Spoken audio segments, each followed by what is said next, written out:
ساکنان این بینای دوشانه در محله به نام ناصری خسرو در ناحیه واسه مثل زینور ابلویوا از پیچ‌های علاوی و تجهیزات‌های گرم‌دهی برقی دیگر استفاده نمی‌برند.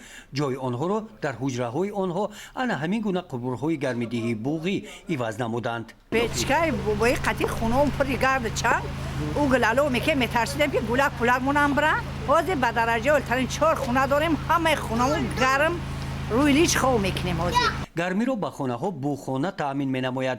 انشاءات مذکور در پیشروی این بنا با مقصد صرفه قوای برق با اقدام شورای جمعیتی رابطه با میلیسیا نزد وزارت کارهای داخلی تاجیکستان ساخته شده است. پیچ علاوی ظرف آب حجمش 200 لیتر، نسوس پهن کننده گرمی به قبرها، تجهیزات دیزلی برق دهنده و دیگر واسطه های ضروری در بوخانه و سوزشواری ها اینجا چنین تجهیزات ها استفاده شدند. بوخانه 24 ساعت فعال است. در 24 ساعت 120 کیلو انگشت صرف میشه. 24 ساعت یا چونیم قبچه میره. لیکن گرمتیش نرمالیه میقاپیت اپتینا دستور میسوزه.